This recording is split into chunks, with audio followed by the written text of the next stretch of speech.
Καλώς ορίσατε, καλή χρονιά. Είσαστε το πρώτο σχολείο που επισκέπτεται και θα ενημερωθεί από το κέντρο πληροφόρηση. Είχαμε και κάποια άλλα σχολεία προγραμματίσει για το Δεκέμβριο, αλλά λόγω κακοκαιρίας, έβρεχε πολύ εκείνες τις μέρες, δεν έγιναν εκείνες οι επισκέψεις. Έχουμε τον Αντιδήμαρχο Παιδείας και ηλεκτρονική διακυβέρνηση, τον κύριο Φίλια, ο οποίος έχει μας κάνει την τιμή, ο οποίος ασχολείται πολύ με τα σχολεία, οι εκπαιδευτικοί έχουν γνώση. Είναι παρόν. Δήμαρχε, θέλεις να πεις κάτι στα παιδιά, έτσι? Πρώτα απ' όλα να τα καλωσορίσω εδώ στο κέντρο περιβαλλοντικής πληροφόρησης. Είναι μια πρωτοβουλία της ΑΔΕΠ. Η ΑΔΕΠ είναι μια επιχείρηση που ανήκει στο Δήμο Πατρέων, σε συνεργασία με το Δήμο Πατρέων και την Αντιδημαρχία Παιδείας, ώστε κάποια στιγμή να φτάσουμε σε σημείο να μάθουμε και τον τόπο μας. Γιατί μαθαίνουμε για τόπους πατρινούς, αλλά ξεχνάμε ότι δίπλα μας έχουμε θησαυρούς όπως είναι το Παναχαϊκό. Έτσι λοιπόν έγινε αυτή η προσπάθεια, φτιάχτηκε αυτό το κέντρο με πολλή δυσκολία και έχετε την ευκαιρία σήμερα από τη μια να ενημερωθείτε και από την άλλη όμως να κάνετε και μια μικρή απόδραση πολύ κοντά από το σχολείο σας. Ελπίζω να περάσετε όμορφα, και να μάθετε ορισμένα πράγματα, φυσικά και αυτό, παρόλη την ταλαιπωρία την πρωινή, άλλωστε οι καιρικές συνθήκες πάντα δεν θα είναι οι κατάλληλες. Εσείς βρεθήκατε σε μια δύσκολη στιγμή λόγω του πάγου. Υποθέτω ότι θα δώσουμε στα παιδιά μια δεύτερη ευκαιρία την Άνοιξη για να μπορέσουν να εκμεταλλευτούν το δεύτερο κομμάτι της επίσκεψης που θα είναι ο περίπατος στο δάσος. Έτσι. Αυτό το να το δεσμευτούμε. Λοιπόν, να είστε καλά, παιδιά, και καλή πρόοδο. Καλή πρόοδο, επίσης. Σε όλους. Λοιπόν, καταρχήν να πω κάποια λεπτομένα πράγματα γιατί δεν είναι γνωστά. Να, με χαρά βλέπω ότι ήρθε και τα λόγια. Τα άλλα παιδιά να περιμένουν να κάνουν τη βόλτα τους, αν θέλουν κάτι να τσιμπήσουν, ό,τι θέλουν.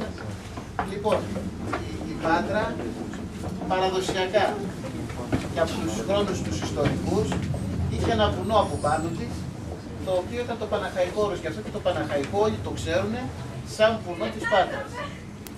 Για πολλούς λόγους αυτό το βουνό το ξεχάσαμε. Γιατί μαζευτήκαμε στις πόλεις, όπως βλέπετε εδώ οι συνθήκες δεν είναι και τόσο εύκολες. Παλιά, απλά να σας πω ότι στα χωριά του Παναχαϊκού, εδώ γύρω από την Πάτρα, κατοικούσαν 4.000 και 5.000 άνθρωποι.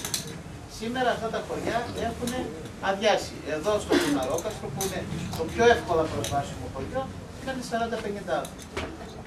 Όμως, έτσι όπως έχουν προκύψει σήμερα τα πράγματα, που ζούμε σε πόλεις στενά φτιαγμένες, με ένα περιβάλλον που δεν είναι το καλύτερο που το βιώνουμε, έχουμε τη μεγάλη τύχη, τη μεγάλη ευλογία στην Πάτρα σε πολύ μικρό χρόνο, σε μικρή απόσταση, όπως είδατε από το σχολείο σας, πόσο 20 λεπτά έκανε το λεωφορείο περίπου, να αποδράσουμε και να δούμε τις ομορφιές αυτής της περιοχής, η οποία είναι πραγματικά όμορφη. Δεν έχουμε τη δυνατότητα να ανέβουμε πιο ψηλά. Εδώ βρισκόμαστε στα 640-650 μέτρα. Η υψηλότερη κορυφή όμως του Παναχαϊκού είναι κοντά στα 2.000 μέτρα, είναι 1.924 μέτρα. Η ΑΔΕΠ και ο Δήμος, η ΑΔΕΠ είναι μια επιχείρηση του Δήμου, στην οποία εργάζομαι εγώ και οι συνεργάτες, ασχολείται αρκετά χρόνια με το Παναχαϊκό, με την προστασία και την ανάδειξη. Είχαμε λοιπόν ένα μεράκι χρόνια να φτιάξουμε ένα στέκι, ένα πόστο, όπου μπορεί να έρχεται ο κάθε άνθρωπος, τα σχολεία, ο επισκέπτης, ο τουρίστας, να πάρει κάποιες πληροφορίες και μετά από μόνος του να επισκεφτεί και να αποδράσει το Παναχαϊκό. Έτσι δημιουργήθηκε το κέντρο περιβαλλοντικής πληροφόρησης του Παναχαϊκού Όρους. Το Παναχαϊκό Όρος, όπως τα βλέπετε και σε αυτό το χάρτη, έτσι, η Πάτρα είναι εδώ, έτσι. Ο χάρτης είναι λίγο ανάποδο, δεν γινόταν να τα βάλουμε λίγο. Εδώ είναι η Πάτρα, βλέπετε εδώ την περιοχή της Πάτρας και ανεβαίνοντας, λάβετε υπόψη πηγαίνοντας προς τα πάνω, φτάνουμε μέχρι την κορυφή του Παναχαϊκού, που είναι αυτό το σημείο τα 1924 μέτρα. Εμείς βρισκόμαστε στο Πουρναρόκαστρο, έτσι, όπως βλέπετε, από την Ελεγγύστρα εκεί που ήταν το χαριστή με τα λεωφορεία, ανεβήκαμε στο Πουρναρόκαστρο. Και έχει το φωτί της βίντεο, όταν τελειώσετε εσείς, μπορείτε να πάτε με 5 λεπτά μια ωραία ανάπαση, θα δείτε όλο το πατραϊκό που μπορείτε. Εδώ μπορείτε με τις ησυχίες σας να κατεβάσετε αυτό, κάποια επιλεγμένα 8 σημεία του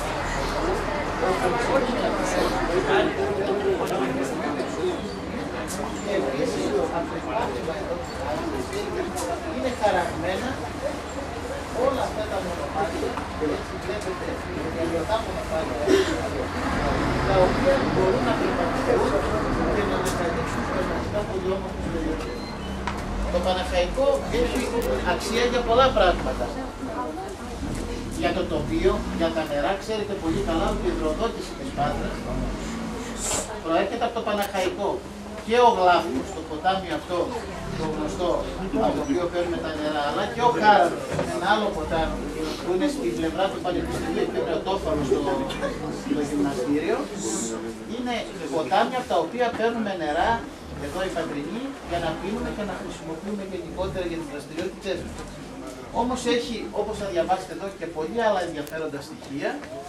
Βλέπουμε εδώ τις κορυφές με τα υψόμετρα που έχει το Παναχαϊκό, στους διάφορους οικοτόπους. Έχει μια σημαντική χλωρίδα, με αρκετά είδη, περισσότερα από 600 είδη χλωρίδας,